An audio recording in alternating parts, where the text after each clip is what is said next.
Teman-teman yang dirahmati Allah Subhanahu wa taala, di ayat kedua surat Al-Ankabut Allah menyampaikan sebuah sindiran.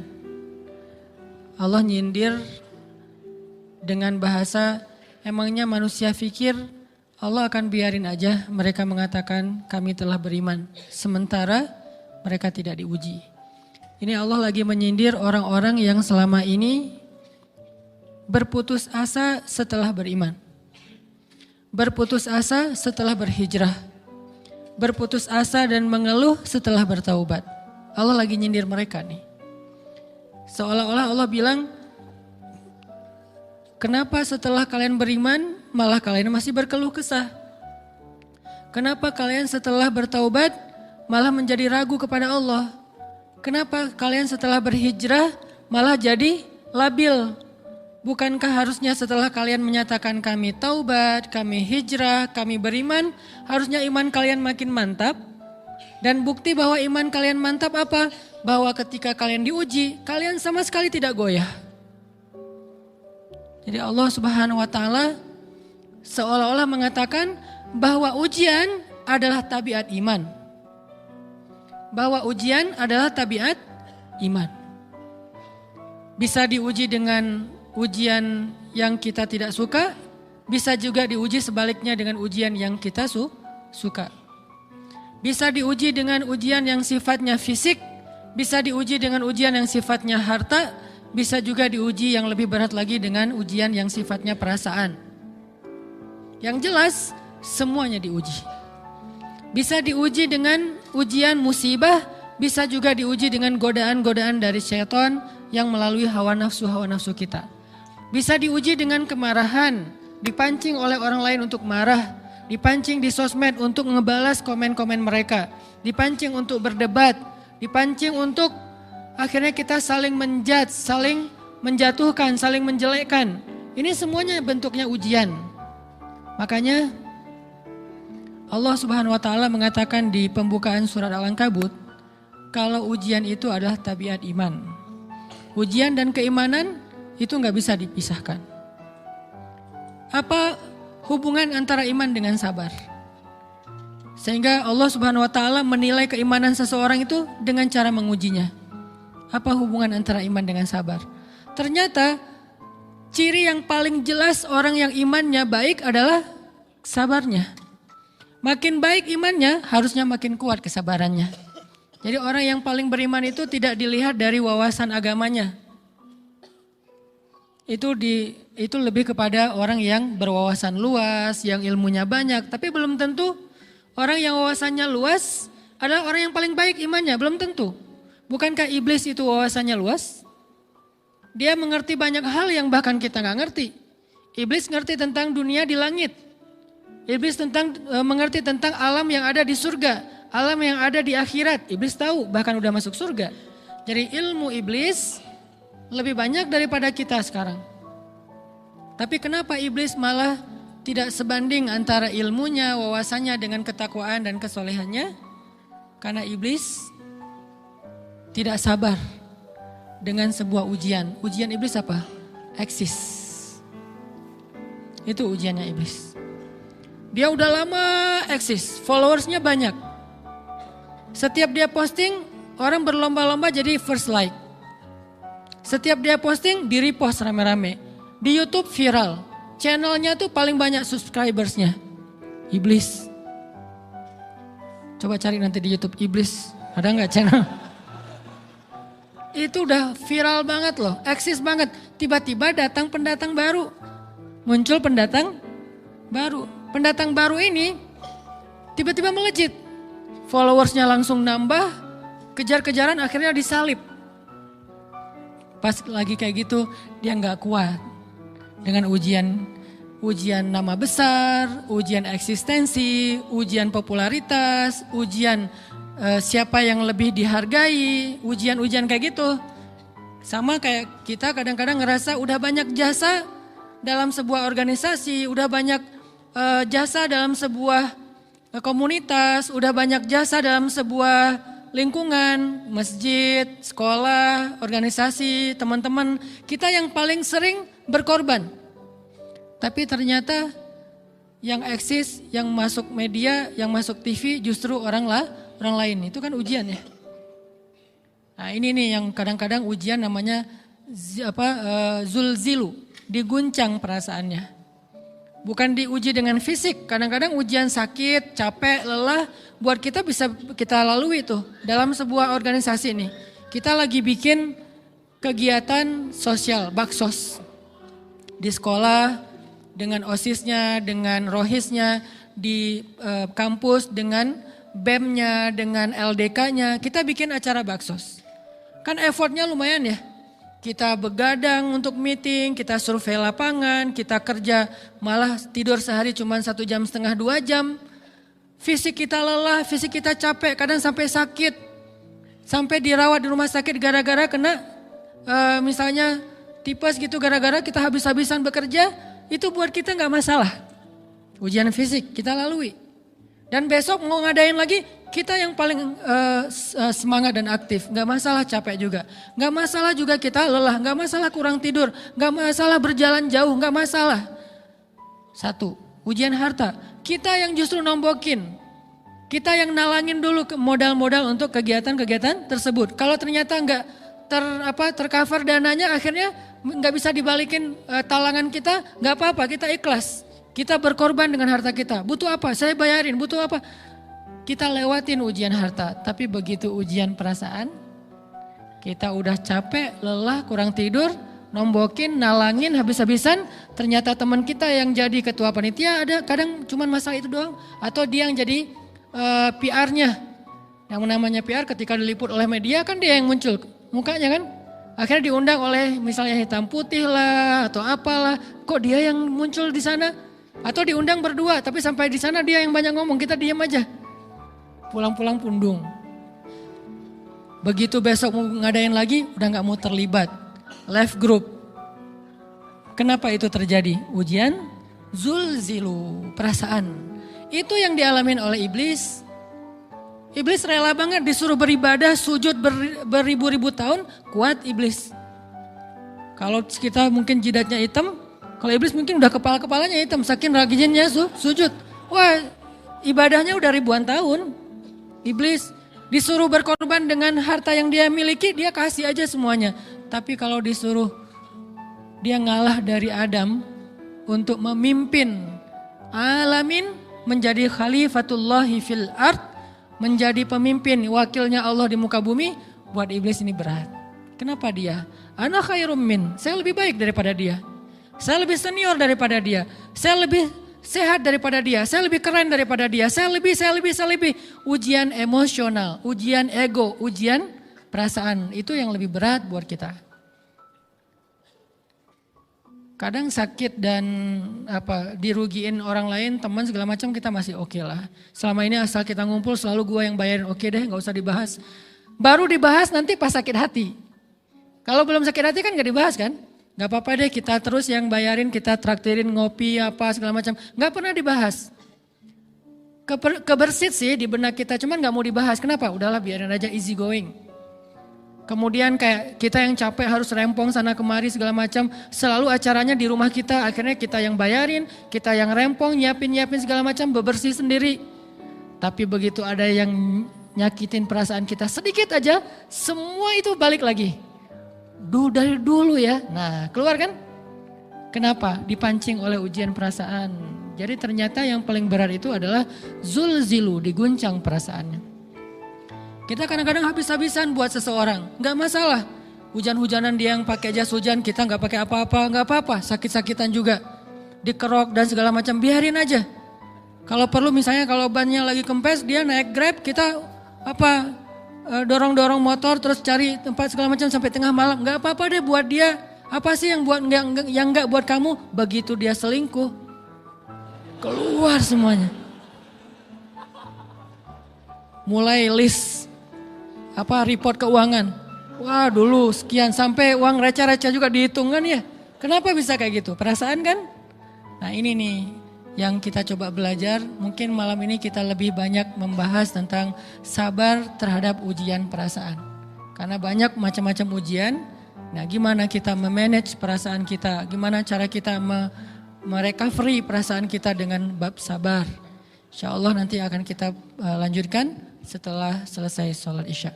Barakallah. Bismillahirrahmanirrahim. Teman-teman yang dirahmati Allah Subhanahu wa taala, kita lanjutkan tentang masalah sabar. Terutama sabar zulzilu, ketika kita diuji dengan ujian ego, marah, perasaan, sakit hati, yang kayak gitu-gitu. Ini ujian jauh lebih berat daripada ujian fisik dan ujian harta. Termasuk rasa cinta, rasa benci, kadang itu menjadi ujian. Kenapa ujian bikin kita jadi tidak lagi logis, nggak realistis, dan kadang-kadang mengabaikan hal-hal nilai-nilai yang kita selama ini pegang sebagai satu kebenaran. Kita ngabaikan batasan-batasan syariat. Ini semuanya ujian dari Allah Subhanahu wa taala. Sehingga tidak disebut orang yang beriman kecuali ketika Allah Subhanahu wa taala melihat dia sabar dalam ujian. Kalau dia nggak sabar dalam ujian, malah di dalam pembukaan surat Al-Ankabut tadi Allah menggolongkan mereka termasuk orang-orang yang munafik. Apa arti yang orang munafik? Orang yang mengaku beriman tapi sebetulnya dia tidak beriman. Apa salah satu buktinya? Dia tidak sabar. Jadi kalau kita mau menilai diri kita mukmin atau munafik, dan ini bukan materi untuk menjudge orang lain, oh ternyata dia itu munafik, bukan. Lagi-lagi konsep kita belajar itu angle-nya untuk diri kita sendiri. Saya sangat tidak merekomendasikan kita belajar untuk mendapatkan kaca pembesar, mencari-cari kesalahan saudara kita. Tapi kita belajar untuk semakin bisa bercermin untuk menemukan aib dan kekurangan diri kita. Jadi semakin kita tahu ilmu agama, semakin kita tahu ayat dan hadis, semakin kita punya cerminan untuk menilai diri kita dan memperbaiki diri kita. Bukan nyari kaca pembesar untuk memperjelas aib-aib dan kesalahan orang lain. Kalau kita pengen menilai diri kita ini orang yang mukmin atau munafik, caranya lihat aja kita sabar nggak nih, terutama dalam masalah emosional. Dalam masalah ego, dalam masalah marah, dalam masalah hawa nafsu, dalam masalah perasaan cinta, dalam masalah benci segala macam, masih bisa nggak kita adil bahkan kepada orang yang kita benci? Adil kepada orang yang kita benci, adil kepada musuh sekalipun. Bahwa jangan sampai kita gara-gara nggak suka kepada seseorang, kita berlaku zalim kepada dia. Jangan. Ini berarti kita harus ngelawan ego kita sendiri. Ego untuk memaafkan orang lain, ego untuk bisa melupakan kesalahan orang lain, ego untuk bisa berlapang dada dengan hal-hal yang gak nyaman daripada orang lain. Ini adalah ujian yang paling berat. Di situ kita bisa lihat kita nih mukmin atau munafik. Kalau gak pernah sabar sama sekali dalam masalah ego, dalam masalah emosional, berarti jangan-jangan kita tergolong di antara orang-orang yang kata Allah, wa ma hum bimu'minin. Mereka bukan orang yang beriman. Kata Allah di surat Al-Ankabut, mereka itu adalah wala ya'lamannallahul munafikin, orang-orang yang munafik. Nauzubillah min dzalik. Kalau kita merasa pernah sabar terhadap emosi kita, sekarang kita lihat sesering apa kita sabar terhadap emosi kita. Maka derajat seorang mukmin tergantung tingkat kesabarannya. Ada yang orang sabar hanya kalau disakiti dengan satu kata. Ada yang sabar dengan satu kalimat. Ada yang sabar dengan satu paragraf. Ada yang sabar dibully rame-rame juga dia sabar. Berarti lahum darajatun inda rabbihim. Orang beriman juga bertingkat-tingkat. Dan tingkatan itu tergantung tingkat kesabaran kita dalam menghadapi ujian, salah satunya ujian emosional kita, perasaan kita. Sehingga teman-teman yang dirahmati Allah SWT, salah satu program kita untuk terus mengembangkan diri, program untuk tumbuh, program untuk memperbaiki diri kita di hadapan Allah itu adalah coba kita program dalam sehari aja, terus kita nilai berapa kali kita berhasil ngelewatin ujian emosional. Bukan cuma marah, termasuk cinta, benci, tersinggung, sakit hati, kayak gitu-gitu. Berapa kali kita bisa berhasil melewati itu dalam sehari? Gak usah seminggu, sehari aja. Di jalan, sama temen, di grup WA, di IG, di Twitter, di mana gitu. Coba kita lihat berapa kali kita bisa menahan diri kita dan bersabar. Bukan berarti tidak respon ya, bukan berarti pasif. Kita bisa merespon tapi dengan cara yang elegan. Kita bisa merespon tanpa harus memperlihatkan emosional yang meledak-ledak. Bukan berarti ketika disakiti orang, dihina dan segala macam kita diam aja. Gak selalu kayak gitu. Kadang-kadang kita perlu merespon untuk mengklarifikasi, tabayun kalau kata orang-orang yang dalam ilmu fikih. Kita harus tabayun. Tapi tabayun dengan marah itu beda. Tabayun dengan mencela itu beda. Sehingga kita mencoba menahan diri berpikir, aduh capek kalau gitu. Tapi kan ini bagian dari pembelajaran. Makin terbiasa kayak gitu, terbiasa elegan, maka otomatis jadi nggak terlalu repot lagi. Kan awal-awal bersikap pengen yang bijaksana, yang elegan, yang dewasa, itu kan kadang-kadang harus diusahain ya. Karena belum mengkarakter, harus mikir dulu gimana ya sikap yang paling dewasa, gimana ya sikap yang paling bijaksana, gimana ya sikap yang paling wise, gimana ya sikap yang paling elegan, masih mikir. Tapi setelah berkali-kali kita latihan, lama-lama itu menjadi spontanitas kita. Dan kalau udah bisa kayak gitu, insya Allah kita sudah mulai meniru nih akhlak Nabi Muhammad SAW. Ini ujian perasaan banget. Kalau tadi saya ngasih contoh diselingkuhin itu sebetulnya cuman bercanda ya. Karena diselingkuhin ini pastinya bukan ujian, tapi musibah. Pengkhianatan ya, tidak ada tempat. Gimana kita ngelawan perasaan kita kalau lagi kayak gitu? Gimana kita ngelawan perasaan kita kalau lagi diuji? Gimana cara kita bersabar? Karena iman dan sabar itu bisa dibilang satu paket. Gak disebut orang beriman kalau gak sabar. Dan insya Allah orang yang sabar itu adalah ciri-ciri orang beriman. Gak mungkin disebut orang beriman kalau gak sabar. Kita pikir memang iman itu hanya ucapan. Kalau iman itu cuma ucapan, inna sholati wa nusuki wa mahyaya wa mamati lillahi rabbil alamin, gampang. Kalau iman itu cuma ucapan, hasbiyallah wa ni'mal wakil, gampang. Kalau iman itu cuma ucapan, la haula wa la quwata illa billah, gampang. Kalau iman itu cuma ucapan, iyyaka na'budu wa iyyaka nasta'in, gampang. Tapi Allah mengatakan, wa ma hum bimu'minin. Ahasiban nasu ayyutraku ayyakulu amanna wa hum la yuftanun. Emangnya cukup dengan hanya mengatakan kami telah beriman lalu tidak diuji? Ternyata iman adalah sabar dalam ujian. Jadi enggak mungkin orang disebut beriman sementara dia tidak sabar, sementara dia emosional, sementara dia temperamen, sementara dia orangnya meledak-ledak, sementara dia orangnya mengeluh, sementara dia orangnya berputus asa. Enggak mungkin. Karena ulama mengatakan la tayasu. La tayasu, jangan berputus asa. Fa innal ya's laisa min akhlaqil muslim atau mukmin.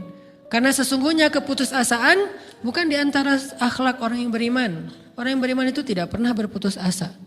Serumit apapun masalah kita, kalau kita punya yakin sama Allah bahwa Allah ala kulli syai'in qadir, maka kita pasti akan punya harapan.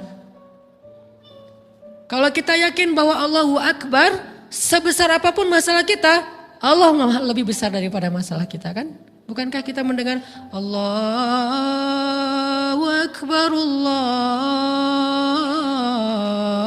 Akbar. Ada gitu yang lebih besar daripada Allah? Harusnya kita tidak pernah berdoa kepada Allah sambil mengatakan, ya Allah saya punya masalah besar. Itu sama aja dengan kita ngeledekin Allah. Sama aja kayak kita datang ke teman kita bilang gini, saya mau pinjam duit. Enggak akan banyak kok, saya tahu kamu kalau kebanyakan kamu enggak akan sanggup. Kan enggak mungkin kita ngomong gitu kan ya. Saya lagi banyak hutang nih. Saya mau minta tolong sama kamu. Insya Allah saya enggak akan minta seutuhnya. Saya tahu kamu juga kurang duitnya. Saya minta dikit-dikit aja lah. Kan enggak gitu kan cara kita minta tolong. Sama aja kita doa, ya Allah saya punya masalah besar. Ngomong ke Allah punya masalah besar. Kalau kita ngomong ke manusia kayak gitu wajar. Tapi ke Allah, ya Allah saya punya masalah kecil nih. Apa? Ada hutang sedikit, berapa? 100 M. Allah kan ghaniyun, maha kaya. Jadi jangan pernah mengatakan 100 M itu besar di hadapan Allah. Kita ngeremehin Allah banget. Bukankah Allah maha kaya? Jangan pernah mengatakan bahwa musibah kita, ditinggalkan orang yang kita cintai, dibully seluruh dunia itu besar di hadapan Allah. Bukankah Allah cukup buat kamu, kata kamu? Inna sholati wa nusuki wa mahyaya hasbi Allah ni'mal wakil. Jadi Allahu Akbar. Sehingga kalau kita berdoa, ya Allah saya punya sedikit masalah. Bukankah Umar pernah mengatakan, ya nafsi, idza daqat alaikid dunya, fala taquli ya Rabbi indi hammun kabir, faquli ya hammun indi rabbun kabir.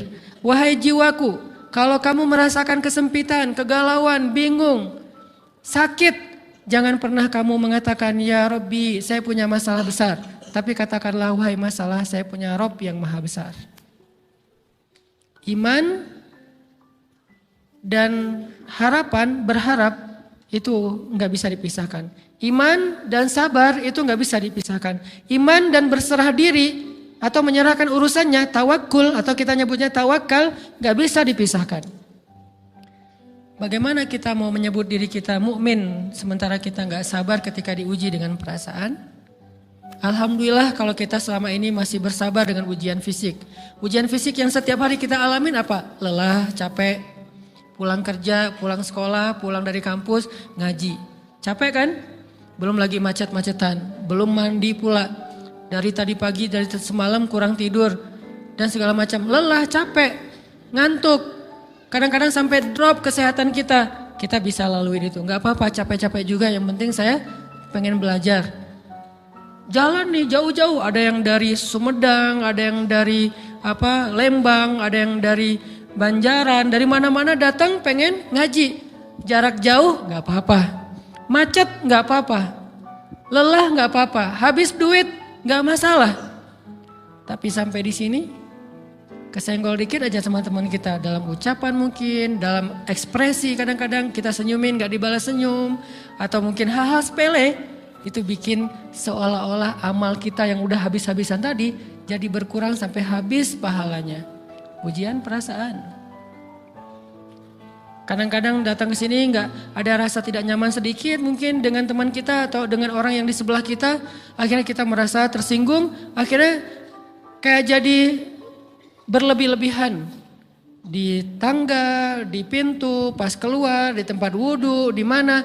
Hal sepele sebetulnya, tapi mengganggunya bukan fisik kita. Yang terganggu bukan harta kita, tapi yang terganggu perasaan kita nih, rasa nyaman kita yang terganggu. Seolah-olah hilang semuanya. Jadi gak berarti, ini namanya ujian teman-teman. Mudah-mudahan kita bisa istiqomah dalam masalah perasaan ini.